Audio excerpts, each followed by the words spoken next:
Instagram. We're waiting for oh, we lost the signal. Okay. Instagram, please be patient. I'm in a hotel room. Are you sure we're going to end your broadcast? All right, we're live. Okay, terrific. All right, everybody. How are you? And hello from San Francisco. I'm Mel Robbins, and this is Mindset Reset. It is a month-long free, no strings attached training program to help you learn the science and the simple tools that you can use to reset your negative beliefs, to crush self-doubt, to stop trashing yourself in your mind, to get a hold of your stress, to even cure yourself of anxiety, and to build a positive mental game. Because when you win the mental game, your entire life will change. In fact, if you learn how to change how you think, you'll change your life. If you're not a part of Mindset Reset, just go to melrobbins.com/mindset reset. So that's melrobbins.com/mindset reset. If you are already signed up, thank you for being a part of this. We've got more than 200,000 people from around the world who are taking part in this free game-changing program. I hope you're enjoying it. If you are, give us a thumbs up. Please tell us in the comments where you are watching from. We are in the middle of Anxiety Week, and we call it Anxiety Week because one of the major things that you're dealing with, or that people in your life are dealing with, is a rise in generalized anxiety. And today we're going to be talking about anchor thoughts. We are building on what we've already covered. We're going to be talking about the life-changing impact of using anchor thoughts. And if you are just watching this video as the first video that you've ever watched in the Mindset Reset series, no worries. You're not behind. There's nothing there's no test. There's nothing to ace here. You're not in competition with anybody. You can take a deep breath and realize that you're watching this video for a reason. And I'm going to cover something in this video that will change your life. And if you would like to see all the other videos that I refer to, just go to our YouTube channel, go to our Facebook page, search for the hashtag Mindset Reset. You will find our videos. We are on day 15, and we are on day number 3 of Anxiety Week. So we've already covered the connection between worrying and anxiety, and how anxiety begins with the things that you're thinking about. And that then agitates your body, and then your habit of worrying, along with how your body's agitated, becomes a recipe for disaster. And so all anxiety that I talk about, when you have generalized anxiety, all anxiety begins and ends with you changing your thinking patterns. That's how you're going to get control of this. Yes, that was video 13. Video 14, which was yesterday, is all about triggers. And we asked you to go through your day, and from the moment you wake up to the moment that you go to bed, to identify the things that trigger you. Is it thinking about walking into work? Is it 5 o'clock at night when the lights start to dim outside and people are coming home from your family, or your boyfriend or girlfriend or husband or wife is coming home and there's conflict, and that is triggering you to remember things from your childhood? What are the triggers? It's super important to identify the triggers that trigger you to start to worry or trigger your body to start to feel agitated, because then we can create what's called an A-B plan. And that's exactly what we're going to do today for all the triggers that you wrote down. So again, if you want to get the daily emails and have us summarize all of this and send you links to all the videos, just go to melrobbins.com/mindset reset. So let's jump into the training. This is what we're going to do. We're going to do training today on something called anchor thoughts. And then I am going to end the training, and I'm going to spend a bunch of time answering the questions that we've been getting about anxiety, about worries, about triggers. Many of you can't remember what happened to you. We've talked about asking yourself this powerful question if you suffer from anxiety. What happened to you in your childhood that you survived? or that you endured that has programmed you to believe certain things and behave in certain ways. And for many of you, you're like, I don't know. We're going to answer that question, but let's get into the training for anchor thoughts right now. Hold on one second. So what is an anchor thought? An anchor thought is a extremely powerful and proven way for you to take control of what you're thinking about when your mind starts to spiral. And an anchor thought is any thought that makes you excited, happy, think positive emotions here. I'm going to give you examples, don't worry.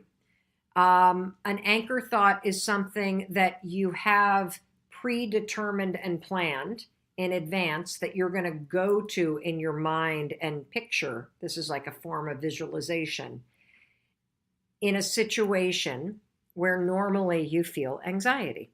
And you're going to use this practice of having a predetermined anchor thought in situations that make you nervous or anxious to go to as a method to anchor yourself down, to calm down your body, and to take control of what you're thinking about in situations that normally make you anxious. So let me give you a couple examples of what an anchor thought is and why you want to do them before a situation. So you can use anchor thoughts for everything from anchoring yourself in a positive vision as you're getting out of bed and thinking about the day ahead. And instead of letting your worries, anxiety, overwhelm, and nerves about dealing with your boss or facing the conflict in your house or whatever it may be, hijack your mind, you're going to anchor yourself in something positive and exciting about today. And if you can't think of anything positive and exciting about today, I'm going to coach you through that. Don't worry. If you have anxiety about work, you're going to anchor down on a moment from your past or a moment that you're excited about in your future that made you happy or excited. If you have anxiety about school, I want you to think about a thing about school that you like. One person, one teacher, one moment in your past where you did really good because you put in the effort and you got a really good grade on a test, or you felt really excited about what you were learning. And your anchor thought is going to be, I'm so excited to feel that way again. I'm going to give you a very specific example now. So I use anchor thoughts to deal with. I used to be an incredibly nervous flyer. I was convinced that if I got on a plane, I was going to die in a plane crash. And for the entire week leading up to getting on a plane, I would be nervous about it. I would be thinking about it. I would be thinking about sending, like if we were going away for the holidays, I would be thinking about sending the presents ahead via the mail in case the plane crashed. I'd be doing all kinds of I was like a nutcase about this.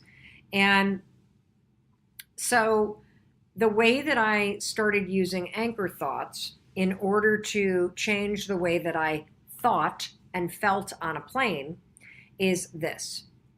I would think about, before I got on a plane, I would think about something that I was excited to do once I got to the place that I was flying to. So for example, tomorrow I am flying to Vegas, and I'm going to think about a particular restaurant that I love in Vegas, and I'm going to think about what I'm going to order when I get to that restaurant, and I'm going to think about how delicious it's going to taste, and this person, my friend Mo, that I'm going to see. And so I've got my anchor thought, which makes me happy and excited, what I'm going to do when I get to Vegas. And when I get on that plane, and if I start to get nervous and my stomach starts to rumble and my body starts to feel anxious and my thoughts start to spiral, I immediately start saying to myself, I am so excited to get to Vegas and to go to that restaurant and to see my friend Mo, and notice I'm closing my eyes because I'm visualizing it. And I'm visualizing how happy I'm going to be when I see her. And that very specific, positive, excited, happy visualization of what I'm going to do when I get to Vegas. It settles my body, having that in my mind. It focuses my mind on something positive. And I, by using an anchor thought to weigh me down in terms of weigh down what I'm thinking about, and direct my body sensations to be positive, something crazy happens. When the plane's flying and we hit turbulence, and normally I'd be like, oh my God, we're about to die. Oh, what's happening? What's happening? I interrupt that anxiety response and that worry, and I go 5, 4, 3, 2, 1, using the 5-second rule, and awakening my prefrontal cortex. And then I literally just go, I'm so excited to be at that restaurant tonight to see my friend Mel. And here's what happens in my body. By taking control of my thinking, I change my body state. I've directed my thoughts. I've won the mental game. And my mind goes, oh, yeah, she's excited. And here's what's really interesting about it. Normally, if I were on a plane and I got nervous, the plane starts to bounce, right? So what happens? Immediately your mind starts to worry. Then your body starts to feel anxious because your mind is so busy worrying about whether or not the plane makes it. And then because your body is now starting to get anxious and you got a pit in your stomach and your armpits are starting to sweat and your heart is starting to race, the body sensations that were caused by your mind thinking worries are now getting worse, and now the worries get worse. So it becomes this self-fulfilling thing. And you actually make yourself miserable. You cause the anxiety from your thoughts. And then your body, in the anxiety response, then causes your thoughts to get even worse. And it becomes worse and worse and worse until you're hyperventilating or convinced you're going to die, or you start crying, or whatever it may be. You can interrupt that and win the mental game and take control. I'm not kidding you. By deciding to. And you can say, I'm 5, 4, 3, 2, 1. I'm not going to think about dying right now. And first of all, it's not going to help. I mean, I'm not flying the plane, so I'm going to take control of what I'm thinking about so I'm not miserable as we're flying. And drop in the anchor thought. Anchoring you down. Even the word anchoring has a strength to it. Instead of your thoughts drifting all over the place, you're anchoring down and you're making your mind do exactly what you want it to do. And what I want it to do is to think about what I'm excited about when I get to Vegas. Because here's the thing about it. If I go to that restaurant and I see my friend Mo, obviously the plane made it. And so one of the other things that's powerful about an anchor thought is because your anchor thoughts relate to what you're doing, it makes sense to your brain, so your brain believes it.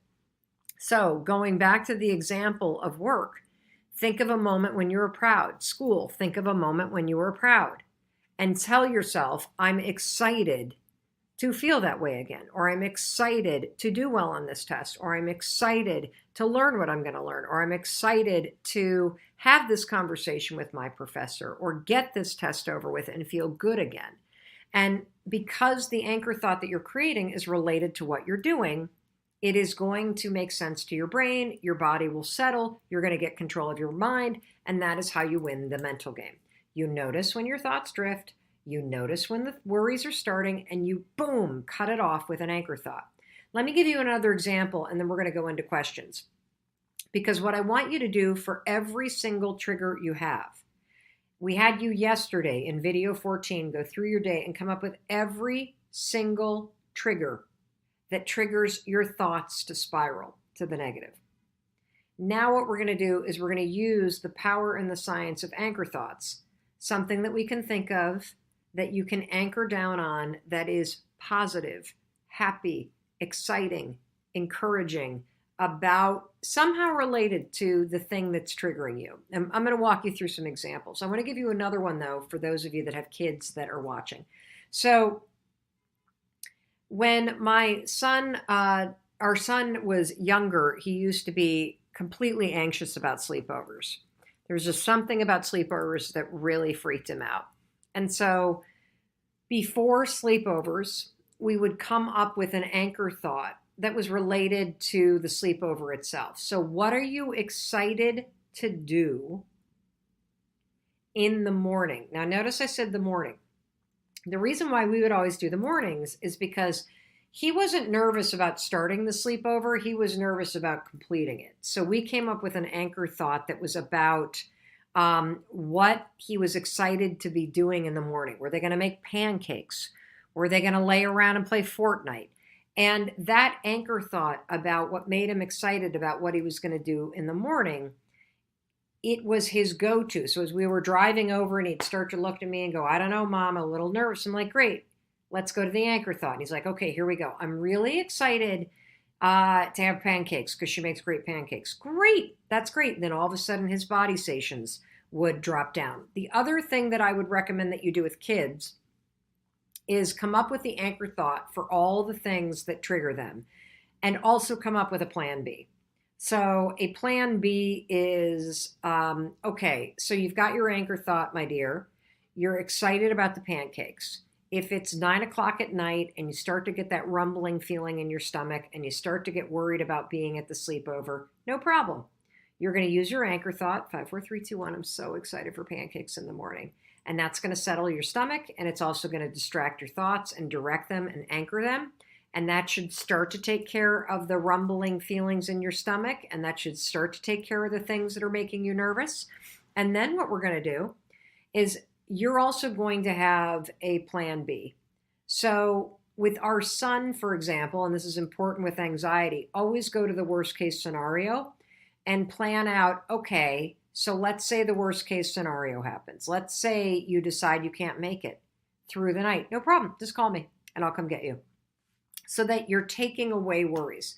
If you have to talk to your boss and you got your anchor thought, you're really excited. Here's another thing. If you obsess about getting fired, you obsess about being made wrong, come up with like your plan B, which is like, okay, I've got my thing. I'm so excited to go in there. I'm so excited to actually say what I need to say. I'm so excited for the situation to change. I'm so excited to make a difference with my work. And my ultimate plan B, let's say I get fired tomorrow for speaking what I speak. What's the first thing I'm going to do? What's my plan if that happens? I'm going to collect my stuff. I'm going to say goodbye to my friends. And I'm going to go home and I'm going to look for a job. That's what's going to happen. Because if you go to the worst case scenario and you make a plan for what you're going to do, it's another way to sort of backstop your mind from catastrophizing. All right. That's a whole lot of information. And I'm going to now scroll through to some of the questions. Let's see. We've gotten a number of questions based on the trainings that we did in the beginning of the anxiety week that I want to address. And if you haven't watched video 13 or video 14, either get yourself signed up for melrobbins.com/mindset reset, and we'll send you a link to the whole playlist, or go to YouTube, our YouTube channel, and just look at the most recent videos, and you'll see very clearly on the thumbnails what's video 13 and what's video 14. So one of the things that we've already covered is that there's a really tremendous connection between worrying and the anxiety that you feel in your body.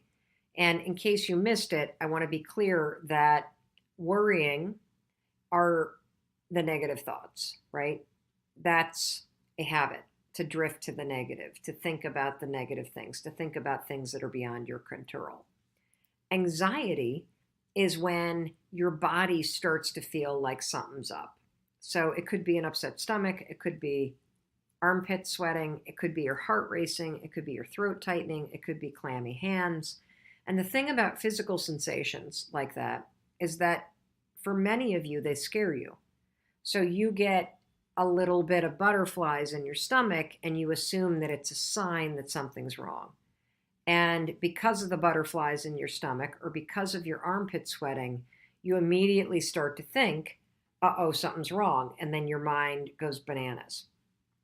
And one of the things that I want you to understand is that this connection between your mind and body is super tight. And that's why it's really important for you to get serious about learning how to win the mental game. Because if your thoughts start to spiral, it's going to be a disaster for what's going on in your body. It's going to be a disaster for how you respond to situations. And this is the moment where you need to learn to take control. That's number one. So one of the things that we told you to do after explaining the connection between worry and anxiety, worry being your negative thoughts, anxiety being the physical distress that you feel in your body, is we then asked you in video 14 to go through and look at all the triggers in your life. And one of the ways that you can start to distinguish all the things that you worry about and the things that trigger you is to ask yourself this question: what happened to you? Did you grow up in a household where your parents were on edge? And so consequently, as a kid, in order to endure that, you were always really quiet. You never spoke up because when people spoke up, they got in trouble. You tried to fly under the radar screen. And now that you're an adult, you can't understand why you have such trouble speaking up and anxiety around it. And there were a lot of you that said that you couldn't figure out what had happened. And here's what I want you to understand. My philosophy about human beings is that when we're kids, we develop strategies as 6, 7, 8, 9, 10, 11, 12-year-olds in order to fit in and in order to make sure that our parents love us. And those strategies tend to work when we're little. So an example that I gave yesterday is, maybe you had a parent that drank too much, and when they came home at 5 o'clock, that's when the bottles started to open, and that's when the arguments started to happen. And now as an adult, you can't understand why around 5 o'clock you get a little tense, or you can't understand why, when your partner or spouse starts to drink, it puts you on edge, even though they're not abusive or they're not a yeller. Well, the reason why is, as a kid, what happened to you is you started to see this pattern and you started to realize, holy cow, the you-know-what hits the fan at 5, 6 o'clock at night. And so I get really quiet then, or I hide them. And now you can't understand why you behave the way that you do. Well, for those of you that can't figure out what happened to you that helped you develop the patterns that you have now that you're stuck with and you're frustrated by, I think a lot of you are getting really stuck because you're looking for big traumatic things.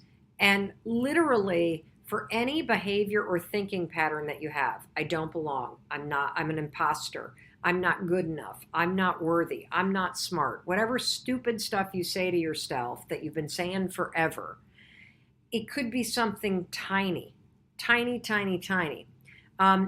I want to, the place to go if you can't figure out what the big thing is think of a moment from your childhood where you felt either left out, or you felt like an outsider, or you felt judged, or you just felt uncomfortable. That's it. Just something small like that. Like, when's the first time that you felt, wow, it's risky to put myself out there? There's a great example that was on Instagram from Patty when I was explaining this. And I want to read it to you because I think it's going to unlock something for you. This one, the What Happened to Me exercise, hit me to my very core. I remember being in 6th grade at a sock hop dance. I was having fun and dancing on the floor. And out of the corner of my eye, I see a group that are laughing and making fun of me. I stopped dead in my tracks and never wanted to dance again. I was devastated. 40 years later, I'm still terrified to get up and dance. Now, I love this story because it illustrates a point I'm trying to make. That things happen to us as we're growing up. And in order to endure them, survive them, process them, in our puny little brains, as 4th, 5th, 6th, 7th, and 8th graders, we make decisions. And those decisions that we make carry forward for the rest of our lives. So in Patty's example, she's talking about how she noticed a bunch of kids out of the corner of her eye making fun of her. And so she made a decision not to put herself out there. She hasn't danced since then. Still very hard to get on the dance floor because of that one incident. Now, you might not remember the only incident, but I guarantee you, once you sort of lock onto a theme, wow, I hate situations where I could be judged.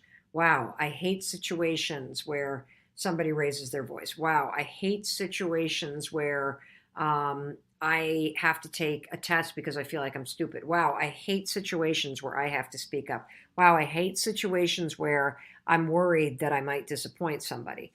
Those kind of situations, once you start to realize, holy cow, this is a pattern, you're going to see evidence of it everywhere. And so what I wrote to Patty is, you're right, this is the fear of being judged. That's the trigger. The trigger is any situation where you feel like you might get judged. Speaking up in a meeting, telling the person that made your cup of coffee that actually it was whole milk, not soy milk that you wanted, and them judging or rolling their eyes, like whatever it may be, the smallest things, it becomes a pattern. And then any situation that triggers that fear, boom, you go right into the pattern of silencing yourself. Any situation that triggers that fear starts to cause tingly sensations in your body. That's the beginning of anxiety. That's exactly the inquiry. So if you can't figure out, because there wasn't a traumatic incident or there wasn't a big thing, ask yourself, do I remember a time where I was judged? Do I remember a time where I felt really uncomfortable? Do I remember a time where I just felt excluded from the group? And that will give you a clue as to the things that are triggering you now. So here's a question, Trisha. Am I allowed to take a day off from being mindful after working a 17-hour shift? A coworker called in yesterday, and today I'm exhausted. Of course. I had a breakdown today, Trisha. It's a long, boring story, so I'll just summarize it. But I had a little mindset breakdown today in San Francisco. I've had like a 36-hour exhaustion cluster of a day. So yesterday I was headed to the airport in Boston in the morning. And when I got to the airport, I got a phone call from my son's school that he had just gone to the nurse and needed to come home. Now here's the issue. Aside from being a mom and hating to travel when my kids are sick or when my kids need me, my husband Chris was also out of town until the afternoon. And the person that we had in place to be our backup is a teacher. And so she was substitute teaching and could not pick him up. So luckily I had the bandwidth to be able to change my flight, go home, and be with the kids all day. Kendall then came home. I was supposed to fly out last night at 6:00. Like, it was breakdown after breakdown. The flight was delayed by 4 hours. I landed in San Francisco at 4:30 my time and didn't get to the hotel until 5:00 my time. I was absolutely spent. I woke up then and had a massive breakdown with a conference call and it was just one breakdown after another. It's also why I'm a little flustered right now, because I'm like you, Trisha, exhausted. And there was a moment this morning, I was working on several hours of sleep and I was backstage at an event and I couldn't get on a conference call I needed to be on. And I literally could feel the tears coming. Now, this is not a good example of somebody who is leading a program to 200,000 people called Mindset Reset. I literally started to well up and cry out of exhaustion and frustration and the fact that I was letting people down because I had no Wi-Fi where I was, so I couldn't get on the call. Long story. I said I wasn't going to tell a story, but I'm tired, so I'm blabbing. And I was pretty down for probably, I'd say 35 minutes today. I kept trying to redirect my thoughts, but I was just tired and emotionally worn out and just feeling like I was disappointed by all the breakdowns. But the cool thing is that as soon as my tears welled up, that was sort of the emotional break that I needed. And I immediately just was able to use the tools that I'm talking about and I'm teaching to you, which is to recognize, okay, it doesn't serve me to get into a mindset where I'm beating myself up. It doesn't serve me to start getting upset. It doesn't serve the people that I need to go on stage and speak to. It doesn't serve the people with the call that I missed. And so the thing that you're going to notice is, yes, there are going to be days, Trisha, where you're exhausted. And that's why I keep saying that a mindset reset, it's not an event, you guys. It's a process. And it's a skill. And it's something you practice all day long. And there are going to be days that blow. And there are going to be negative things that happen to you. You're going to lose, for example, somebody that you love through an accident or through an illness, and you're going to be in grief. And that's going to impact your mindset in a profound way for months and months, and in many cases for the rest of your life.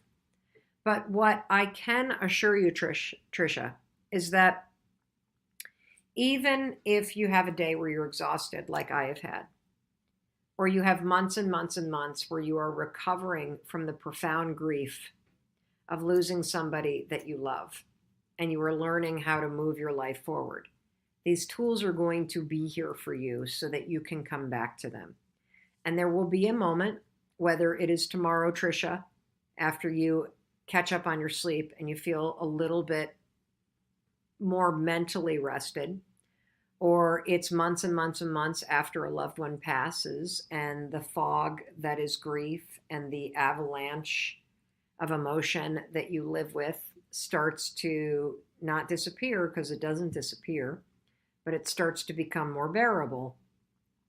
You'll have the space to come back to the things that you're learning in this program about how you can choose what you think about. And that's the power of it. Elizabeth, can you relate this to help with test anxiety? Absolutely. So here's the thing about test anxiety, everybody. There was a study done at Harvard Medical School where they explored test anxiety. And here's the simple trick that you can do. Now, number one, nothing will substitute for the fact that you need to prepare. So just because I'm giving you a trick that's backed by science, this will not work unless you prepared.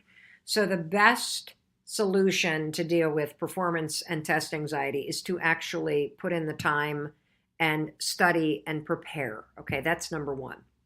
Because I don't care what tricks you know. If you show up to a test unprepared, it doesn't matter what tricks you're using because you don't know the material. So always, always, always, always, always study, study, study. Interesting thing about that is that a lot of times anxiety about performance will cause you not to prepare, as crazy as that is. So make sure that you use these tools to force yourself to prepare ahead of time. The day of the test, you're simply going to visualize yourself walking out of the exam feeling hopeful and happy that you did a good job. So, and proud about how you prepared. And before the test, you're going to be saying to yourself, I'm really excited because I'm ready for this test. I'm really excited because I've been studying all semester. I'm really excited to get this test over. I'm really excited. And you're just going to kind of keep saying the I'm excited mantra, because what they learned at Harvard Business or Harvard Medical School is that when you simply say I'm excited before a situation that gives you performance anxiety, you not only take control of your thoughts, you settle your body, and you block the flow of cortisol to your prefrontal cortex, and that helps you maintain the executive center of your brain's ability to focus and to remember what you studied. So again, preparation is key. Make sure you prepare. Beforehand, just walk in and say, I'm really excited to take this because I prepared. I'm really excited to take this because I'm sick of studying and I'm ready to go. Something like that. All right, how can I manage financial worries with an anchor thought? Gio, excellent question. So how you manage them is I want you to forecast 2 years from now, and don't be thinking about a Lamborghini. Be thinking about something that is be thinking about a vision that is something that you believe that you can accomplish. Maybe you want to save up money to take the kids to Disney World. Maybe you want to save up money to be able to put down a down payment on your first house. Maybe you want to pay off your student loans. Maybe you want to pay off your credit card debt. Maybe you want to get $10,000 in savings. Whatever it may be, something that is achievable. So, not like you're drinking some sort of magic potion and suddenly you win the lottery, but something that's achievable through consistent effort. Think about 2 years out, and your anchor thoughts are all around how proud you're going to feel when you've achieved this goal. And the reason why you want to go, I'm really excited, so that for 2 years from now, when I can look at my bank account and see this, I'm really excited. I'm going to feel so proud of myself that 2 years from now, I can look back and see that I've done the work. And the reason why this anchor thought's so important is getting anxious and worried about your financial situation isn't going to help you. If worrying about it motivates you to get into action and be disciplined and take the consistent actions you need in order to change it, then worry. But for most of us, the worrying is counterproductive.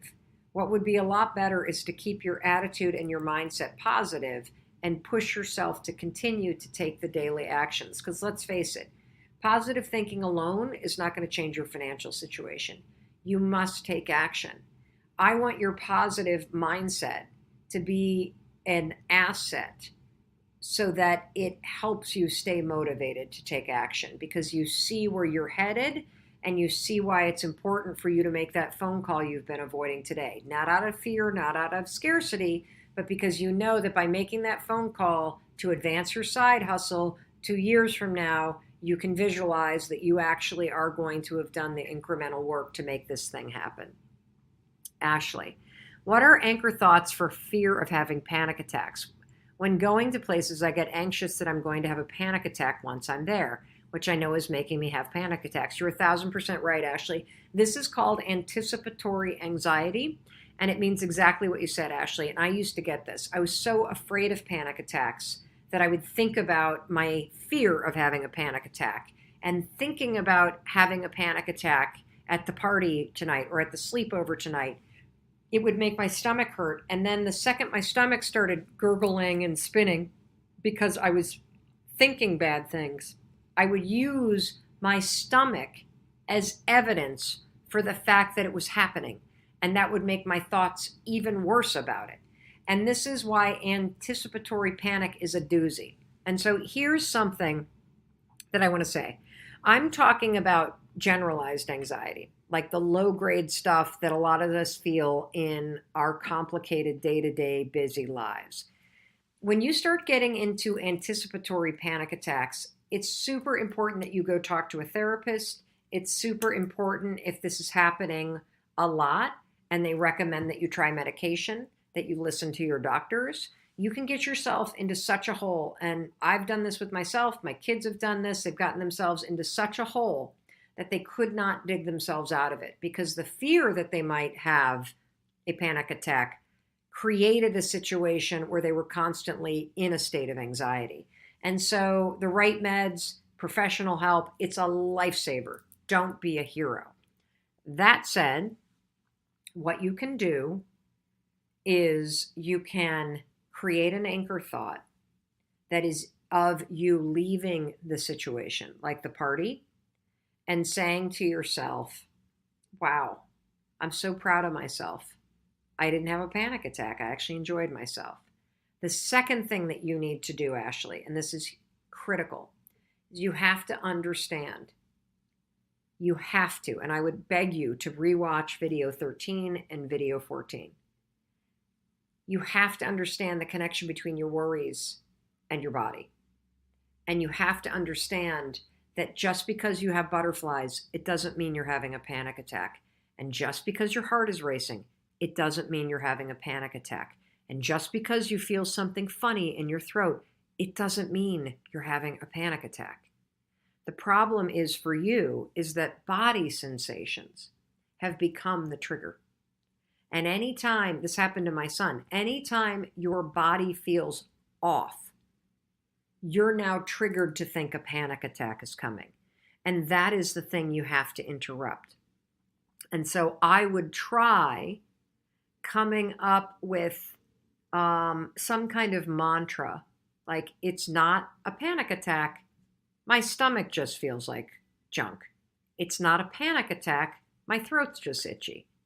I would try coming up with some sort of mantra to redirect yourself.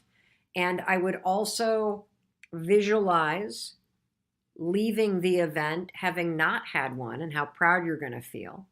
And the final thing that I would have is I would work with somebody professional to come up with sort of this is your kind of plan B thing, where what is your list of criteria that allows you to call it a panic attack? Because I think that you're labeling things that are normal everyday experiences as anxiety, And that body sensation thing is triggering you in your mind to think it's a panic attack. I think that's part of the problem. So I think it's essential that you go talk to somebody and sort this out. Julie, how long often does one need to practice using anchor thoughts before it works well? Believe it or not, Julie, I think that in particular categories, like, for example, the fear of flying, it was about 3 weeks of using it, or 3 different flights that I used it on, rather, that basically made me convinced that it works. So I would say 3 or 4 times in the same category, you should notice that it's working immediately. If it's not, you probably have the wrong anchor thought, or your anxiety is too clinical and serious that you really need one-on-one professional help. But if you do the same anchor thought for the same situation 2 or 3 times, you should notice a significant exponential jump in your sense and level and feelings of control. And I've gotten so reprogrammed in my mind around flying, I don't even use an anchor thought when I get on a plane anymore. And if I start to feel nervous because it's severe turbulence, I come up with one and it works like a charm. Here's a shout out, Linda Wigren. I joined late, but you just got to the part about as a kid trying to fit into a group. It's my aha moment. I never actually fit in with any group until my 30s. This is not me being dramatic. It's simply the truth. I spent half of my life trying to find my tribe. I accidentally formed one as an adult.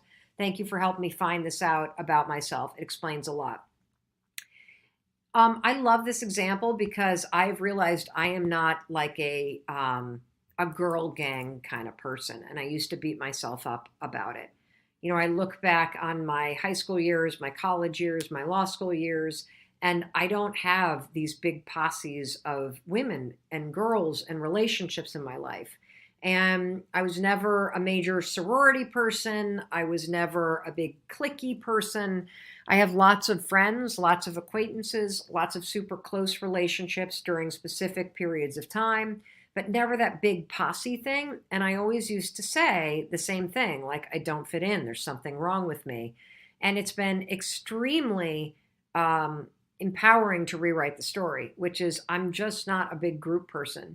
I really prefer one-on-one interactions and smaller, intimate, deeper conversations than big, massive posses of people that are doing things.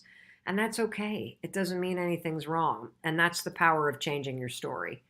So just to recap, what I want you to do is go through your trigger list, and I want you to write next to the things that trigger you to worry or the things that you worry about. I want you to come up with an anchor thought, something that's related to it, either something in the future, something in the past, a memory that's happy, that makes you excited, something you're excited to do, something you'd be proud of yourself for that you can go to in your mind and mentally anchor yourself on something exciting.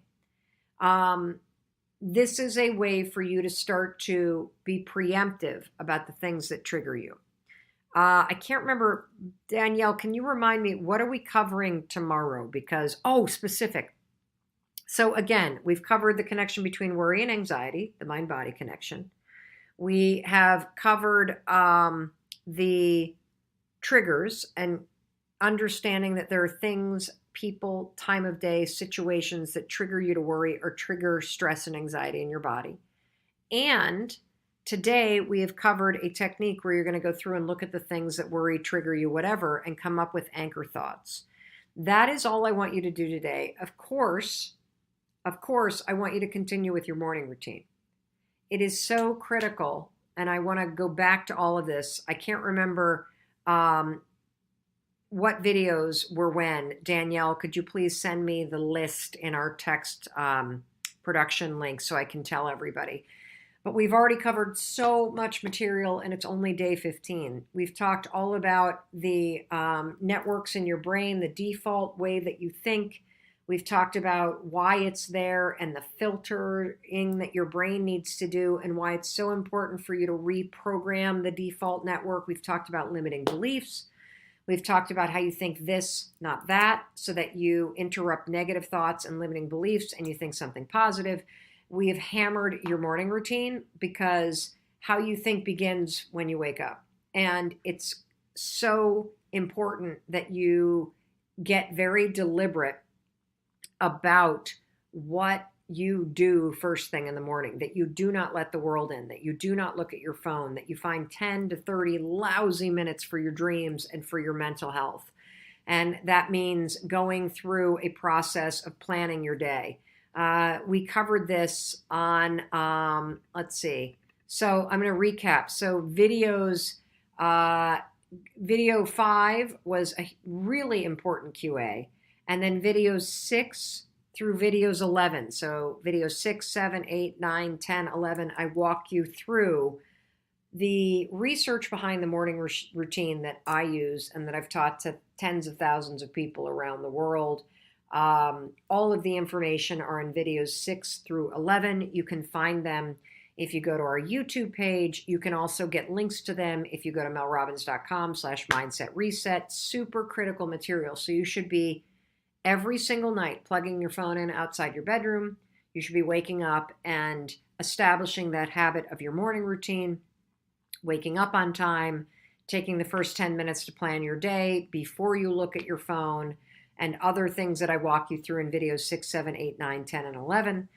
And now we're talking about anxiety and anxiety week. And so starting tomorrow on day 16, we are going to be getting into specific anxieties and how they trigger you and specific anchor thoughts that you can use. And tomorrow we're going to be talking about time of day and how time of day is a massive trigger for people, whether it's the morning, whether it's the night, whatever it may be. We're going to be talking about the anxiety related to the time of day. This is game-changing stuff, so make sure you tune in. And in case nobody else tells you today, I want to make sure that I tell you that I love you and I believe in your ability to change your life for the better. I do. And that's why I'm here every single day sharing all the things that I'm learning, things that I struggle with, and the things that I have found to be remarkably helpful in my journey to win my own mental game and pursue my dreams. And so I think that is it. I hope you have an amazing night. I will be coming to you tomorrow, I think from Vegas. I think we're doing this a little bit later tomorrow, but whatever. I will see you at some point tomorrow. In the meantime, go have an incredible evening, a incredible afternoon, incredible morning, wherever it is that you are watching from. Thank you for tuning in. I'm Mel Robbins, and this is Mindset Reset. Bye.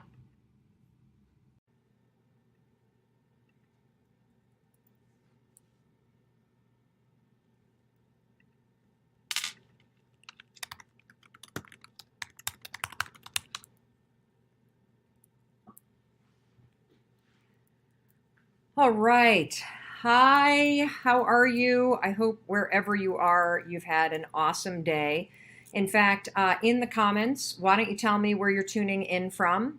My name is Mel Robbins, and oh my gosh, I just got a low battery mode on my phone. So hold on a second.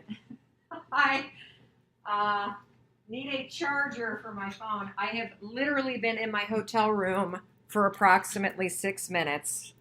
And in that time, I've set up this live stream. I'm in Vegas and here to give a speech. And so thank you for your patience while I deal with the battery issues. Okay, good.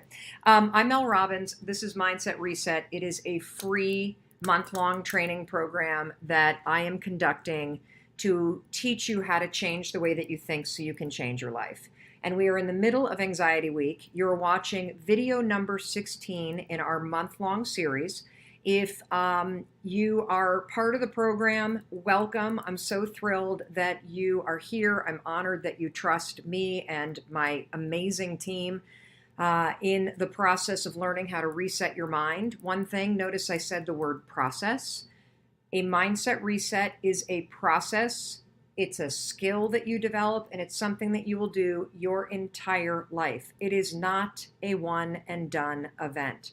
And that's an important thing because when you complete this program with me and you watch all of the videos that we're doing for free all month long, you will leave with tools that are yours forever.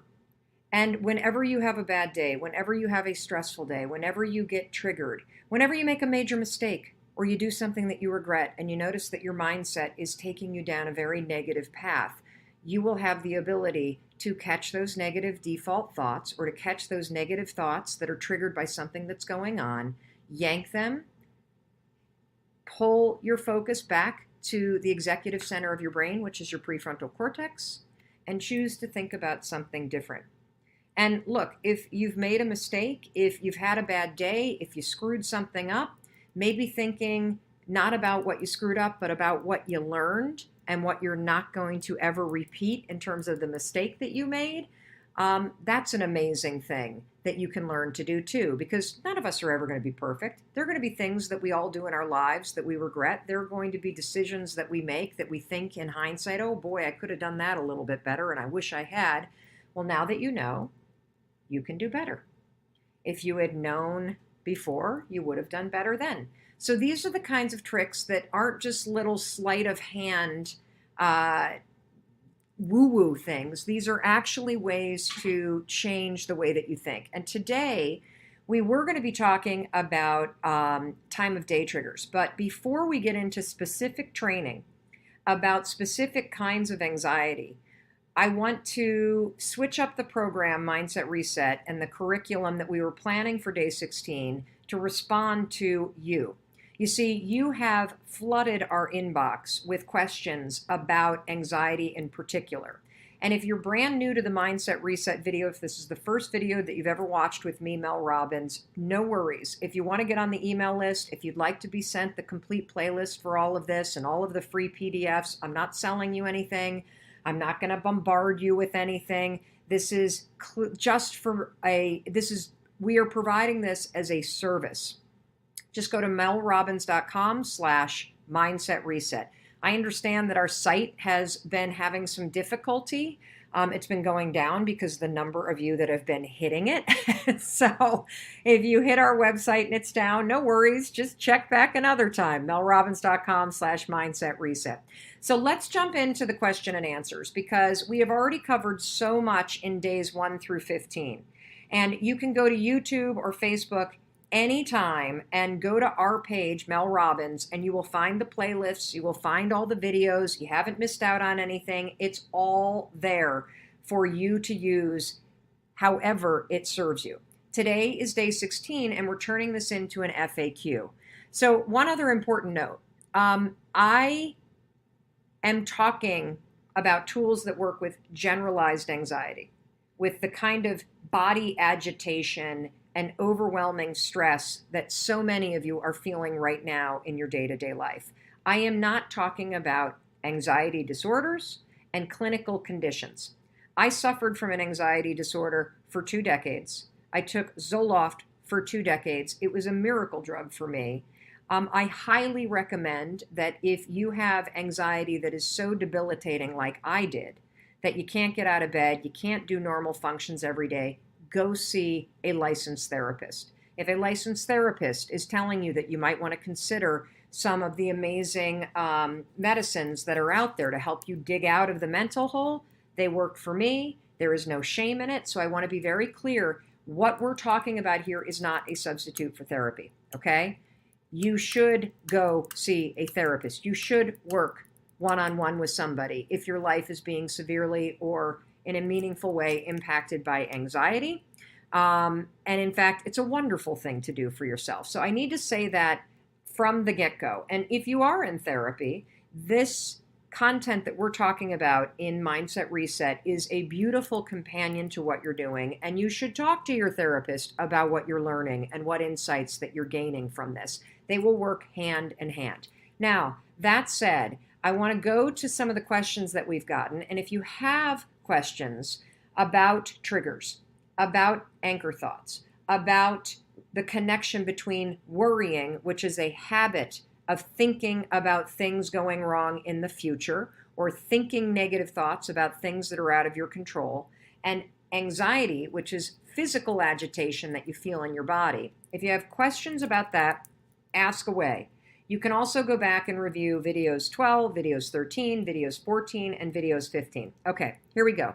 Nova says, hi Mel, thank you for introducing the anchor thought. Is it correct that anchor thoughts are in some way altering anxiety and perceiving it as excitement? Bingo. So anchor thoughts are a really, really cool tool because an anchor thought is a thought that you use that is related to something that you're doing that makes you nervous, stressed out, or feel anxious and agitated in your body. And the anchor thought is something about what you're doing or about what will happen in the future because of what you're doing that makes you nervous, that makes you excited. You see, one of the big mistakes that people make around anxiety is when you are feeling anxious, people tell you to calm down. You got nothing to worry about. Calm down, calm down. That advice always backfires. It's the worst thing that you could say to somebody with anxiety because, number one, if you're anxious, you're already in an agitated state. Your body feels like it's going 100 miles an hour. You can't calm down. You can't slow down. And when somebody tells you to calm down when you're feeling anxious, you basically want to punch them in the face because they clearly don't get how agitated and revved up you are. So all of the research suggests that instead of trying to calm down and stop agitation, what we're going to do is hijack it. Your body's already revved up at 100 miles an hour. Your stomach is churning, your armpits are sweating, your heart is racing, your mind is spinning. You're in an agitated state going 100 miles an hour. So let's hijack it. You know how, let's hijack it and let's make your body think that you're excited. Now, why on earth would you want to hijack it and stay in an agitated state? Well, the reason why is if you stay in an agitated state and your thoughts are negative, you're going to get even worse. You're going to really start panicking. You're going to think you're going to die. You're going to think you need to get out of the room that you're in. You're going to think that you got to bolt right now. That's what's going to happen. If we train you to have an anchor thought that you go to that says, I'm so excited to get this speech over with. I'm so excited for my spouse to actually walk in the door and say to them, let's try to have a really calm evening tonight and not fight. I'm so excited to talk to my boss about this because regardless of how tense the conversation is, at the end of it, we will be the better for it. I'm so excited to ask for this raise because regardless of whether or not I get it, I have put out there that I want more. I am so excited. I actually used this an hour ago. We took off from San Francisco and it was so cloudy and windy. The plane was doing one of these things on takeoff. It was bouncing. Like I actually got a little air under my rear end on the airplane. And I grabbed my armrest and I thought to myself, I might actually grab the hand of the gentleman sitting next to me. I'm a little anxious right now. And then I thought, oh, wait a minute. Close your eyes. My stomach's churning. My heart is racing. Hold on. You're not anxious, Mel. You're excited. You're excited to get to Vegas. And what are you going to do when you get to Vegas? Oh, I'm going to see my friends Mo and Jonathan who are in town. And I started visualizing, even though my heart's racing and the plane is going like this, in my mind, I'm anchoring down on an exciting thought, and I am hijacking the agitation that was from the turbulence, and I'm channeling it toward this vision of seeing my friends. And then I start reminding myself that, look, if I'm having a drink with Jonathan and Mo tonight, the plane makes it. My body settles, boom. Another analogy that you can use is, have you ever been driving in a really mountainous area and you see those truck runoff ramps? You see, you don't want to, if a truck is running away, you don't want to put a blockade up. It'll kill the people in the truck. What you want to do is you want to use the momentum and go in a different direction. And so those runoff ramps are always uphill and into like a big pile of sand so that the truck goes from speeding 1,000,000 miles an hour to using that momentum and slowing itself down. An anchor thought does the exact same thing. All right, Norm says, I realize that I have this anxiety when my wife comes home from work. I get so anxious when I hear her keys come in the door because it's nonstop conflict until we go to bed. What can I do? There's a couple things you can do. Number one, you should sit down with your wife and talk about the fact that this bothers you. And the two of you should come up with a plan for a new ritual around how you're going to start that first hour so that you're not in conflict. The other thing is that sometimes that agitation in your body, Norm, it's a signal. Remember when we talked, I believe it was like video 13 or 14 about worries and how there are productive worries. So if you're worried about your kids drinking and driving, that's a productive worry if you use that worry as a signal that there is something to find a solution around. There are systems to put in place. There are conversations to have so that you can feel safe and assured knowing that if those systems are followed, that you don't have to worry about this. There's destructive worry, which is the kind of worry where you sit in your head and you overthink and you overthink and you overthink and you obsess about things going wrong, but you don't do anything to change it. So this, in my mind, Norm, could also be in the category of a productive worry if you use it to have a conversation with your wife and address the issues that you have and tell her from a place of love that you're concerned about this, that you want to know from her, what do you need to change to help fix this? If there's a counselor or a therapist or a rabbi or a minister or a friend that you trust or a family member that you look up to, maybe you two should go talk to somebody and try to sort out the things that are causing you tension. But just worrying about it, it's going to keep the anxiety around. Nina says, my trigger is homework. My trigger homework revealed that my biggest worry is that when my kids come home from school, 2 out of the 3 seem to always need money. And then I'm all mush and I feel like I fail at providing because I'm a single mom. What do I do? This is a very real concern. And in fact, here in the United States, where the government is shut down and working families and government employees and even our own military went without their first paycheck this week, it is becoming a real concern and strain. And so here's the thing. Financial difficulty is a reality and it's scary. And I have lived that scariness when Chris and I were facing bankruptcy. And what I want you to understand is that you've got to get this into the category of productive worrying. There are a lot of things that are out of your control. If you've been furloughed for pay, when the shutdown's going to happen, you can certainly start to take action to call your congressman. If you're a single mom and you're only making so much money, if you got teenagers, there's nothing wrong with getting a job at the local grocery store, bagging groceries in the state of Massachusetts. You can do it at the age of 13 or 14. There's nothing wrong with babysitting on the weekends in order to make a little money. There's nothing wrong with raking leaves. There's nothing wrong with encouraging and supporting your kids to find ways to work. Okay, now, if you got 8, 9, 10-year-olds, then, and it's a reality, use it as a productive worry. Don't beat yourself up because that's not going to help you make more money. Ask yourself, what more could I do? What reality check could I give my kids? Where could I ask for help that I don't have help? Where are there services or support that I'm not asking for that are out there to help me pay for some of this stuff? There's more support out there than you need. And oftentimes we spend too much time worrying and making ourselves wrong. So we miss out on seeing and even asking for the help that we need. And maybe right now you need some help. And there's no shame in that either. Patricia Coe, does the trigger need to originate in childhood or could it be linked to adulthood experiences? Absolutely.